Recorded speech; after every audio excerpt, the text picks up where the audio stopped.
One last dance for Kelly and Wrighty for this season at least. What a season it's been. So close for Arsenal, but just not to be. Not to be, Kels. It's the hope that kills you, but the Gunners will be back.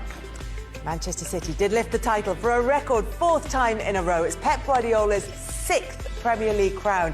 He says the club has achieved the impossible. So is this City side the best of all time? I had everything crossed for the final day, but Arsenal just fell short. Mikel Arteta has promised the fans that he will bring the title back to Arsenal, and I believe him. Well, what an emotional day it was at Anfield, talking of believers, where Jurgen Klopp said goodbye after 9 years at Liverpool. We paid tribute to one of the Premier League's greatest managers. And we'll be doing our own Kelly and Wrighty End of Season Awards. See if you agree with my choices. We have had some huge highs over the last 9 months or so. You've got the fight in you to go again next season? I've always got the dog and the fight in me, Kels. The title race nearly finished me off, though. I can't lie. You might not want to watch this. And this is it, your final Premier League table. Manchester City won their final 9 games to clinch their 4th consecutive title. Arsenal finished runners-up for the 2nd season in a row. Liverpool and Aston Villa secured the other 2 Champions League spots. And then Tottenham and Chelsea are guaranteed European football.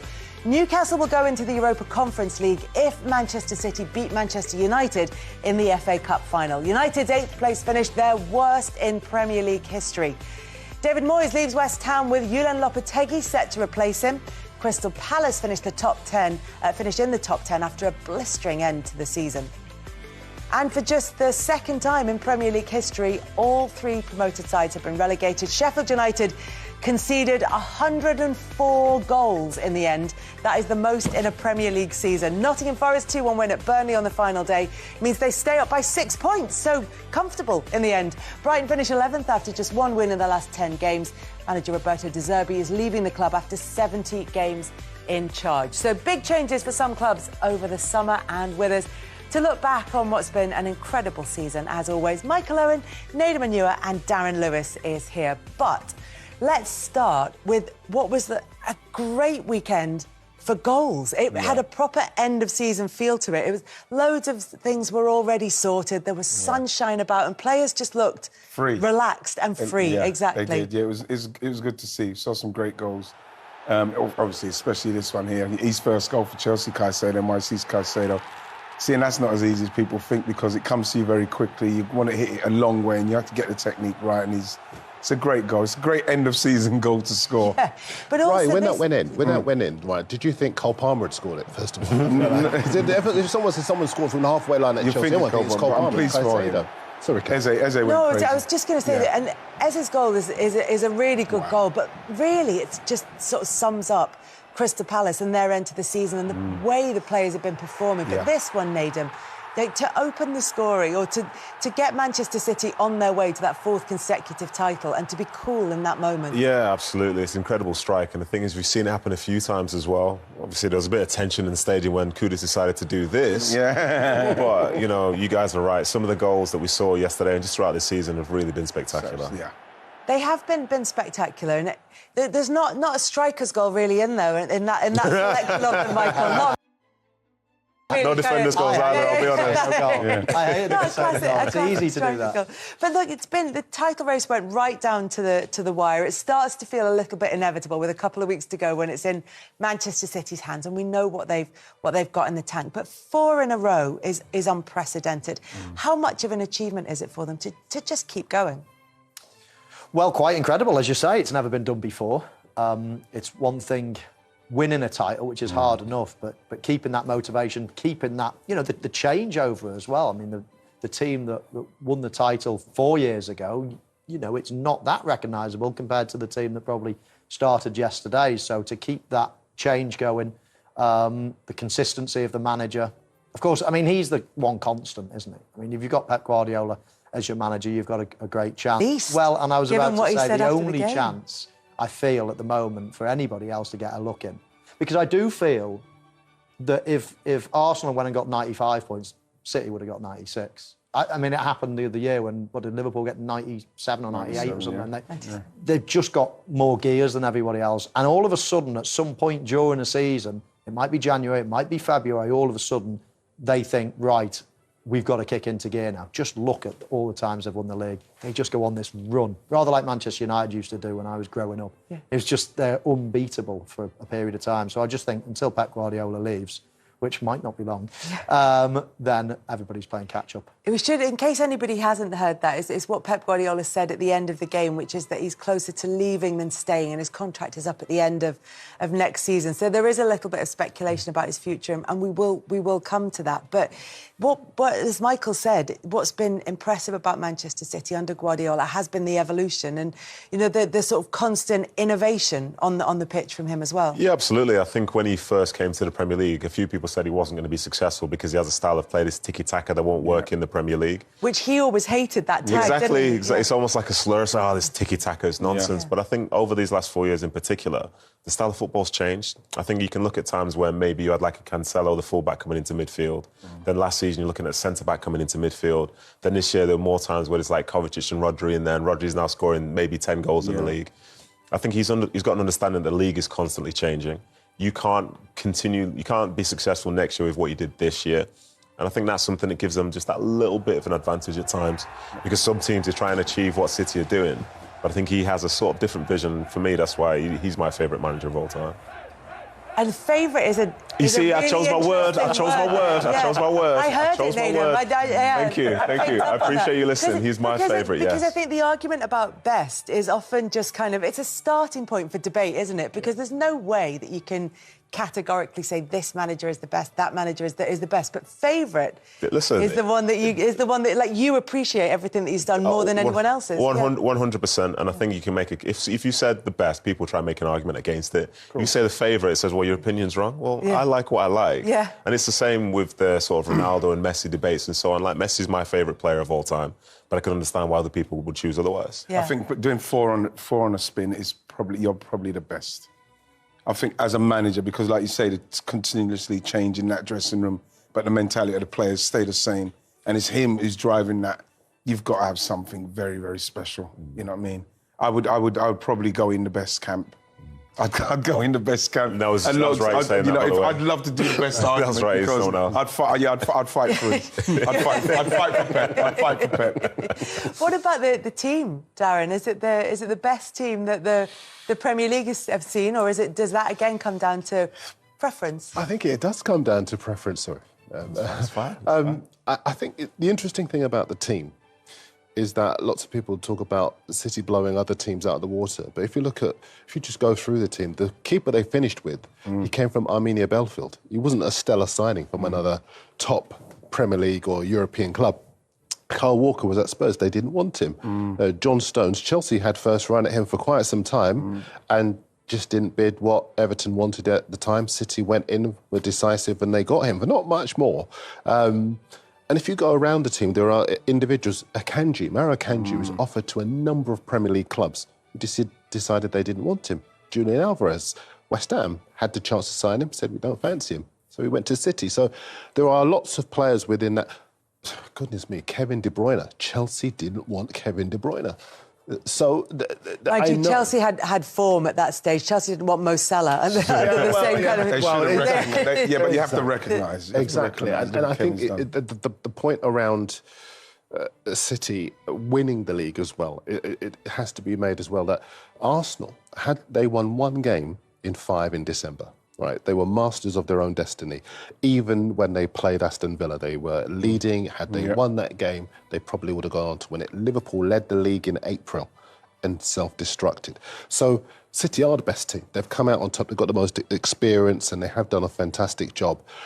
But I think there's one or two misconceptions around the best. And that's why it's a good question that you ask, because I think, are they the best team? Were they the best coached team?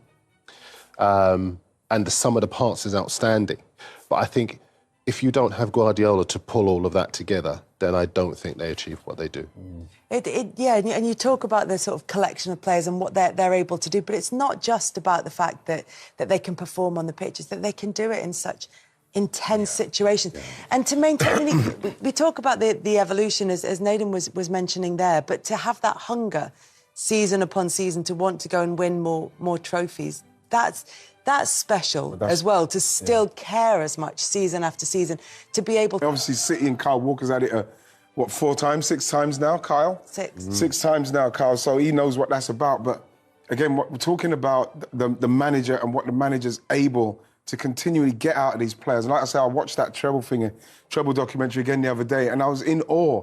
Deep they have to go. And it's not their fault. No. That, like, Liverpool obviously got the injuries, what they got, and then they brought the kids in for a while. It looked like they were going to stay there, but then they got broken. Same with Arsenal. You go to a certain level and you think, right, this is in our hands now.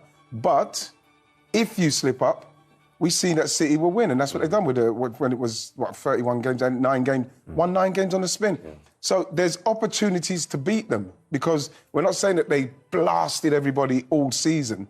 You know what I mean? They beat who they needed to beat, and they beat them sometimes 1-0, whatever it took. Drew if they needed to draw, but like what the other teams, like what Arsenal have to learn is recognise that, especially that Villa game. Recognise that. You have to recognise where you are in respect of not losing it. If you're not going to win it, not losing it. But what Michael's saying is, even if Arsenal had won that game, even if they didn't lose some of the games that they did lose, Manchester City would still have a bit more to go and go a little bit better than them and just keep staying narrowly ahead. Yeah, but we know they've got that, but then we need to see Arsenal put them in the situation so as we can see them do that. Yes, we've seen them do it, but this is what Arsenal's learning's got to be, is, OK, we know they're capable of doing that, but we've got to make sure that you've got to ask the question. Yeah, we will. Hang on, we will come to what's next for Arsenal, because you're racing. You're racing ahead of us at the moment. But before we do that, I want to talk about the future for Manchester City and hear from their manager, Pep Guardiola. What can I say? So it wasn't expected. When I landed here, even now I'm telling me, OK, Pep, land in Manchester, and the next 7 years you're going to win 6 Premier Leagues. What? So this is not going to happen, no? So 6, 6 is, we are like Chicago Bulls, They did 6, we did 6, so it's a lot, because it's every week, during many, many years, so proud. Well, he's proud of his team, but as we said, he did mention afterwards, when he was asked about his contract that's up at the end of next season, that he's closer to leaving than he is to staying. Would that... let's ask Nadem. Does that concern you? It doesn't concern me as such, purely because of how good he's been to this point. And I think, as was the case with Klopp and other managers in the past, they've done so well that, like, when they leave, you'll feel sadness, but you'll understand why they're leaving. If he needs to have a break, because as everything that we've spoken about in the show so far, we're talking about a team that plays 60 games a season, knowing that, like, a bad couple of weeks could cost them everything. And for him to be able to manage a side and be creating plans and to be in there, like, respectfully, we all know, like, players work hard. Managers are there longer, you know what I mean? Like, they're in there from early. They're having to face scrutiny on the other side of things, picking players, disappointing players, having to manage that squad, because that's sort of... that side of harmony as well, about managing the squad in those moments, is also key. Yeah. So I think if he was to leave, I think people from a City perspective would probably feel the same way Liverpool did about Jurgen Klopp leaving yesterday. But I think one big change is, from when he first came into now, he's created a new culture at the football club, and nobody will be able to really be who he is in the club. But I believe the job that would be there after he leaves is one which is far more desirable than it would have been, say, the 7-8 years ago when he first came. I think that's the key thing for me. Absolutely. Yeah, and there is that they would want to have that kind of style of continuity to kind of keep that Manchester City machine running smoothly as it has been doing. What do you think, Darren? Is it starting to feel like this is going to be the farewell season for Pep Guardiola? It's an Have we got another season of a farewell tour, basically, is what I'm asking. Here we go again. Yeah. On the one hand, I think, yes. On the other hand, he's a terrific negotiator, because the minute he says that, everyone at City say to themselves, oh, my goodness, we've got to get whatever he needs to keep him at the club. Or they think to themselves, should we be thinking about looking maybe at Xabi Alonso or someone else around Europe who can come and maintain the high standard, the culture that Guardiola's managed to establish at the club? I think that culture speaks for a lot, and the people that are there already, that it's very hard to chisel away at that if it's so ingrained. I remember over years we always came to grow up with United as being the side you never gave up on because of the culture established by Sir Alex Ferguson, and subsequently they've become the team you can't trust because those values have eroded, but they're being built into what City are trying to do. And I think what he probably would look to do is leave them in a really good place so that whoever did take over would be able to maintain those values. I think it's interesting what you've both said there, because, Nadim, you're saying it's a much more attractive job than it would have been pre-Guardiola, and that you're both saying he's leaving the club in a great place in order for a new manager to build on. But when you mentioned Xabi Alonso there, one of the reasons that he was reported not to have been interested in the Liverpool job was the challenge of succeeding a Jurgen Klopp. Now, the challenge of succeeding a Pep Guardiola is a huge one as well. Do you think there might be a sort of reticence, especially when we see what happened with Unai Emery after Arsene Wenger in particular, and maybe to a lesser extent with David Moyes after Sir Alex Ferguson, that managers might be a bit nervous about thinking, yeah, I would happily take on Pep Guardiola's mantle, give it to me. That's always a problem. I mean, you flip it on the other side, you'd probably love the Chelsea job for the last 5 or 6 years because everybody keeps failing in recent times. And you'd love the Manchester United job probably for the last 10 years after Moyes failed and Van Gaal failed and Mourinho failed and whatever. So you'd have thought that the next one is going to get it right at Manchester United, because these big clubs can't continue struggling forever. My biggest question, I guess, for Nedum as well, is that it's not just the manager. I mean, when Sir Alex Ferguson left, David Gill left as well, and a lot of people think that was as big a problem as Ferguson leaving. But of course, cheeky, exactly. Yeah. I mean, and that's where I'm going with this. It doesn't feel like when Pep goes, it'll just be Pep. It feels like it might be one or two key operators behind the scenes as well. Yeah, I think that is fair, and that is something which I'm a bit concerned about, because he's somebody behind the scenes who's so respected up and down the club, and so many changes that he's made across the board that literally makes them look the way they do today compared to when he first came in. And I think that sort of upheaval and change, should it happen, it shouldn't necessarily be catastrophic, because I think their idea is to leave it in a position whereby the next person to come in has the ability to do a good job. I think at times when we see certain managers and directors leave, they're kind of leaving a mess behind. And I think the point that Michael's making was a really good one. It should be good to come in at United because Van Gaal failed, because Moyes failed. But there's also a reason why those people were failing. And in the same way that at City you have Cheeky Begiristain, you've also got a bunch of players and a culture of the football club where at times they don't need to be motivated by the manager. They're motivated themselves because of the culture that exists there. So I think the cheeky one would be a big, big miss for them. And it might not be the same version of City, but there's potential for someone to still be able to do a good job, I'd say. Yeah, and we'll have lots of time to talk about that and what next for Manchester City. But what we know right now is that they've won 4 straight Premier League titles. That's 6 for that group of players, or certainly that group of players that have been there the time with Pep Guardiola. But what next for Arsenal? Let's hear from their boss, Mikel Arteta. I think now it's time to have a break, think, reflect, and please keep pushing, keep inspiring this team. Don't be satisfied, because we want much more than that, and we're gonna get it. Thank you so much. Just as an aside, I do love that Arsenal do that. Everything that happens in the ground is accompanied by someone who is signing and just kind of makes everything more accessible. And listening to what Mikel Arteta had to say, and he's promising that Arsenal will win the Premier League title. I mean, you touched on it earlier about what they might need to do to just be able to get... It's only 2 points different. It's only 2 points difference. But it's 2 points difference with City pushing you all the way. Pushing you all the way. And again, it's like when you look at Mikel, you could just see the steely determination that he's ready to go again. He's literally a disciple of what Pep's doing. And when you look at what Pep's doing, and again, you know, they've done it 4 times now, and he still has the same drive and energy.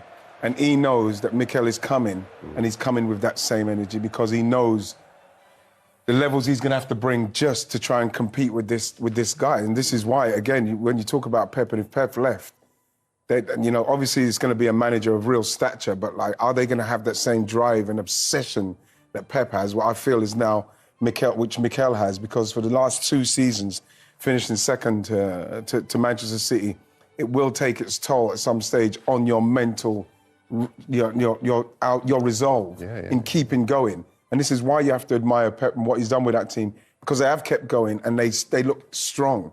And I think that Mikel knows what Arsenal are going to have to achieve. And this is why you look at him as a manager and you think, he has to have the same determination and drive as Pep. Otherwise, you're not going to be able to challenge him. And then it's up to Edu and them to now make the right decisions on who they let go, who they bring in, because it's going to be tough. And he said he's going to bring the Premier League to Arsenal. I believe that he will, but it might take another couple of years. But I think that we've definitely got the right guy in respects of the fight. You know. Yeah, lots of reports that a striker is the number one priority for Arsenal. I don't think they need to have insider knowledge to kind of work that one out. I do understand that, Kel, simply because in some of the games we were just talking, and you know, some games where it's really tight, like we can go back to the Villa game, we can go back to any of those games that Arsenal lost. If you had that striker who can get that goal out of nothing, it settles you down, you get the goal, and you know you've got somebody who could take a half chance. It's worth its weight in goal. It gets the whole team settled, you relax, and then you can start playing. But if you continually missing chances at a stage at the season where Arsenal were and none of the front guys were scoring, that then you start to feel the pressure in the team. And that is what you cannot do against City. You have to be able to score the goals. Now, we did score goals. We scored a lot of goals this season. But I'm talking about changing games and changing the way you're playing the game. Who is that, though? And from an Arsenal perspective, are you not concerned about if that striker goes against your style of play as such, which has made you as dominant as, say, you have been for long parts of that season? No, but Nathan, I think that they will definitely look at somebody who can fit into a very technically organised side, a team that can stretch. And, you know, there's a lot of talk about what's happening with Isak and Gimenez at Newcastle. But you look at Isak, and you can say, yeah, you could probably see someone like him at Arsenal, the way he plays.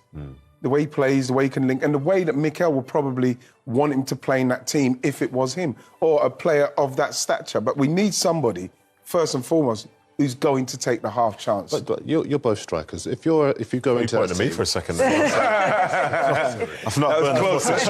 See your eyes twitching. What sort of... But I can be. Tonight, Darren, I'm going to... That's right, I'll miss... Do you think they need a 6-yard box poacher, or do you think they need an Isak who is going to stretch the play and under channels? You need them both, Mike, for me, because, obviously Arsenal got enough players when they're playing into the box, cutting it back. You need somebody that... When's the last time you saw Arsenal score a proper one, out of the blue, striker, bam, just have a shot from 25 yards or something like that? We're not seeing that goal. But we all talk about Ollie Watkins, and we say, well, what's the secret to you scoring as many goals as you have done this season? And he says, the manager's told me to stay in the 18-yard box. Yeah, Haaland, penalty box player, really. I mean, at Dortmund, he did a lot outside the box, but...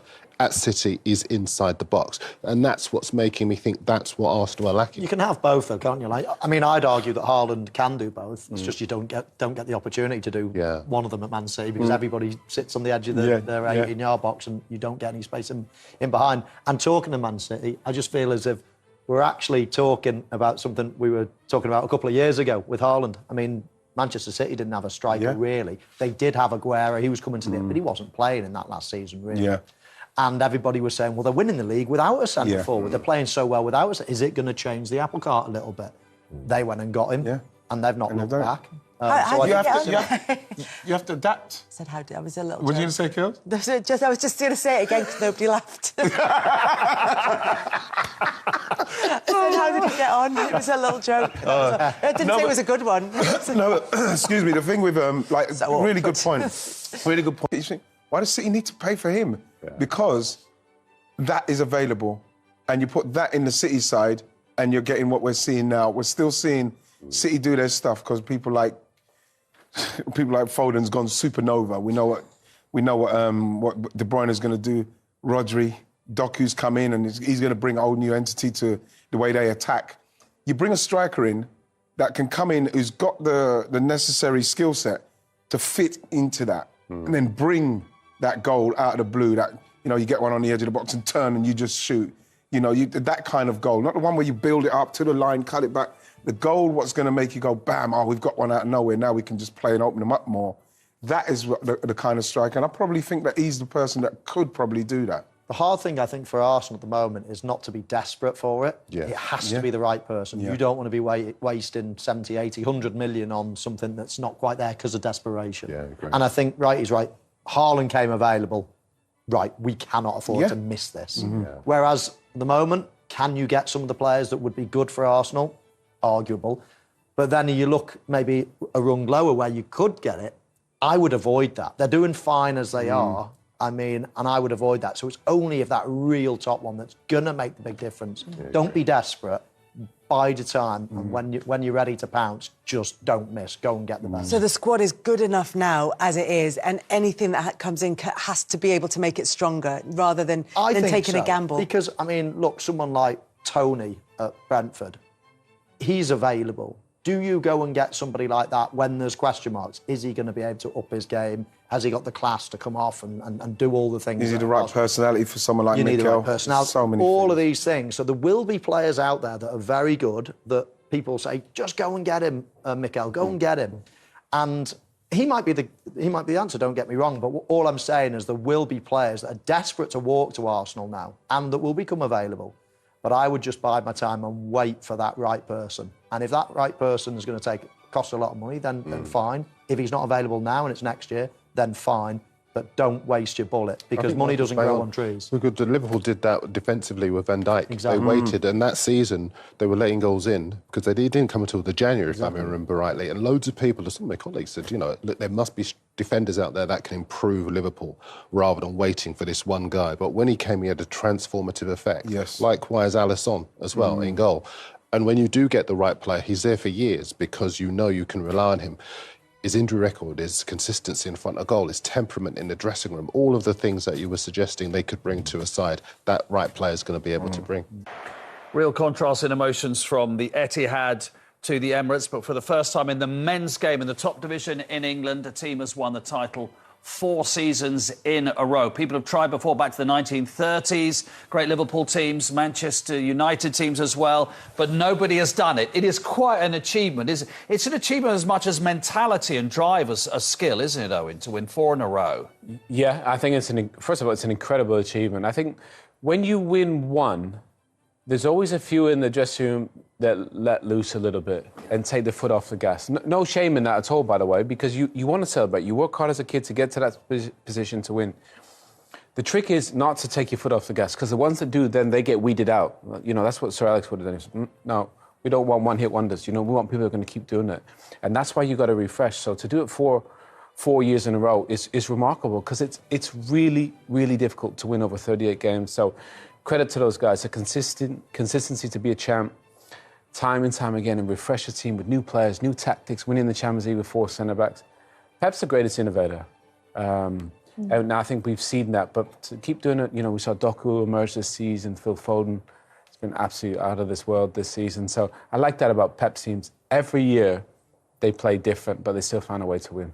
And there's always somebody chasing them as well. It's been Liverpool, now it's Arsenal. So it's not like they've won 4 in a row, Karen, and it's been easy and no one's got near them because they've got the best players and a genius manager. There's somebody pushing, and we'll see in a second statistically, there's somebody pushing them to the wire every time. Even if it isn't to the wire, everybody wants to beat them anyway. There's always a target on the back, even the teams that are not going to try and win the Premier League.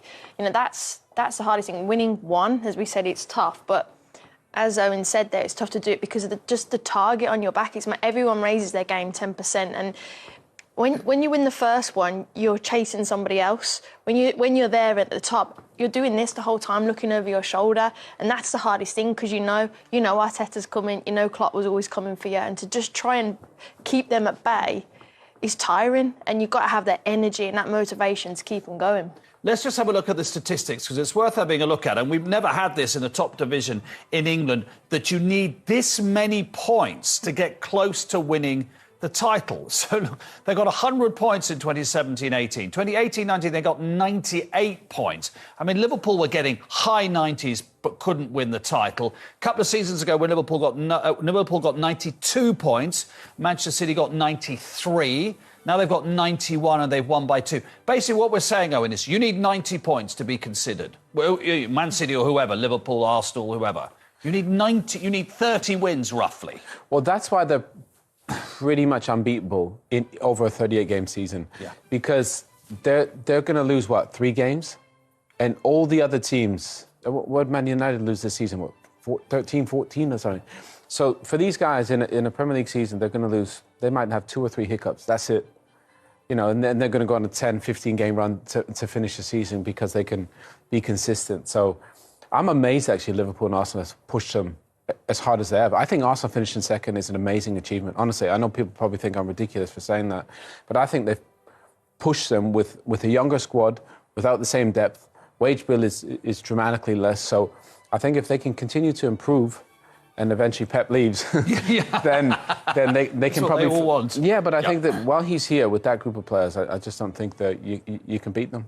And they have an ability, don't they? Wherever, I mean, they're often not top at Christmas, Man City, are they? No. They're just not. They don't panic. Might be March, and then they go, OK, now we go. I mean, they haven't lost a league game since December, and they're unbeaten in 35 in all competitions. But come the spring in England, wherever they are, they just go, right, almost without saying it, we know what we need to do now, we go. Well, it's experience. Yeah. You know, you heard a lot of them today. You know, we've done this final game of the season a couple of times now. We know how to do it. To move from one position to another, which obviously comes down to the manager, but then to perfect it so they just know for the how to good of the get it team done. is just amazing. All goes through this man Pep who's on your screen now. The amount of times he challenges people to do better. Since when you get... Mention Phil Foden. He's won 6 titles already at the age of 24. No one's won that many that young at this stage. Let's have a look at his goals, though. Has he taken his game to another level this season? Yeah, Phil is so unique. This goal, if you could create a more Phil Foden goal, I couldn't think of one. Receiving on his back foot, open out. 99% of players are going to go back to where the ball came from. Opens out, opens a pitch up, and smashes it into the roof of the net. Absolute clean as a whistle. The first touch and the finish. I mean, he is that's your player of the year right there. You know, he's absolutely been whether he plays wide... Well, that's my next question. Has he shown that now he should be playing centrally all the time? Yeah, and he's probably taken the mantle of, it was De Bruyne's, and rightly so, because he was the best, but even this goal, just slows down, sits in that little pocket, passes it into the goal. You know, what he's been able to achieve and add to with his finishing this season, I'm blown away by him. I don't think I've seen a smoother player. He's just so silky, isn't he? I know Bernardo and David Silva maybe, but I don't know, like, he's just so smooth in everything he does, and those are his stats, and I think Kevin De Bruyne said it earlier today, he's won us the league. He literally, like I said, you didn't have Haaland, you didn't have Kevin De Bruyne. Someone, Gundogan, you lost a lot of players as well last season that picked up a lot of goals and assists, but this guy's gone, I'll do it for you. And at a young age, it's incredible. Yeah, I mean, it's one thing to say, it's like when you're trying to get into a team, oh, give me an opportunity. But then when the opportunity comes, to actually grasp it as he has and gone, right, I could play out there, tend to be left, but actually, I'm now ready. De Bruyne is getting towards the end. I'm now ready to play centrally and I'll run the game. It's taken time, hasn't it? Yes. And, they always said to me, you always kind of stay out wide until you're mature enough to come into that central area because it's such a responsibility. And he has had to bide his time. He's had to grow, learn, wait for other people. But you're right, he's got it, he's taken it, and I don't see him... I don't think... You think now Bernardo's gone out there, and he's gone in there. Do you know what I mean? So that's even a massive compliment in itself, isn't it? I think he can go again, Phil. I don't think he's reached his peak. And I think the reason Pep maybe had an issue with him playing century, people don't understand how quick Phil is. Speaking to people at the club, because he's a ball player, he's a beautiful technician. He's one of the quickest players in that squad. So when you're quick, what tends to happen is you're trying to get into those gaps. But actually, I think he can go again. He's only going to get better. And to have the success he's had, his confidence is going to grow, and he's going to become even more unplayable. You wouldn't back against him next year, would you? I'm sorry to say that for everybody who wants a different name on it, but you simply wouldn't back against them, would you? No, again, they're probably they'll get better in the summer. Their recruitment's amazing. And Pep's probably going to... Well, there you are. For Guardiola, who's really come onto his game, hasn't he, in the last And he's a few months? centre-back. Yes. He's been a revelation at left-back, so... Not many players in their first season have good seasons at City. They're kind of warm, and then they go on 2 or 3 seasons later and being... But he's grown and grown, and goals as well. Haaland scored 27 goals. I was saying to Owen before we came on air, but it almost feels like he's had a fairly middling season, doesn't it? A quiet 27. But it feels that way, doesn't it? Last season when he scored 40, you were like, wow, Haaland's extraordinary. This is like, all right, he scored 27, but, he's been missing a bit. You're thinking... If he scored 27 goals and he's been quiet, I mean, what are the... it's limitless what he could be potentially next year. Just because of what he did last season, though, isn't it? When you set the bar. But he was fit all season, wasn't he? And available, and like he said, it's just when you've given everybody, showed everybody your levels. But But he probably would have got there. But he has missed a few, hasn't he? We were speaking off air, and sometimes a little bit uncharacteristic, but it's not bad, 27. Not bad at all. So 6 titles in 7 seasons for Pep Guardiola and for Manchester City. And, of course, at the start of that run, on his bench, one of his assistants was, of course, Mikel Arteta, who said after the game at the Emirates today, I thought this was a really good quote, Owen, "No one needs to tell me what we need to do. I was there at the beginning." In other words, I've sat on the City bench, I know how good they are. So there you go, there he is with his wife. And last season, they were in a great position. They collapsed in April. No collapse this season. They've dropped 5 points this calendar year. They've dropped 5 points so they're 1 defeat and 1 loss this year. They know the standards. He looks pretty rueful, but it must be a very different emotion to this time last year, surely, a much more positive emotion. Yeah, but you can tell he's a winner. I'm sure deep down he'll be really proud when he goes home with the family and they sit and reflect on the season and what they've been able to build. Not yet achieve as such, because they haven't won the trophies yet, but I think they only need one more step. And now he needs backing, Mikel. I think Eddie's done an amazing job in the market, getting the right players in at the right prices. Declan, even though he costs a lot of money, he made them better. Now they need a deeper squad. Now they need a centre-forward. Now they need a left-back. Now they need another central midfield player. But I trust him, Mikel, and I love the speech that he gave at the end. He wasn't smiling. It was all cheerleader stuff. It was, "We need you. Thanks for being patient. But we're going to get there." And I believe him. I think they will. They just got to stick with him for a few years, build the squad up, and they're going to win some trophies. I mean, you know, you played at Arsenal, you know.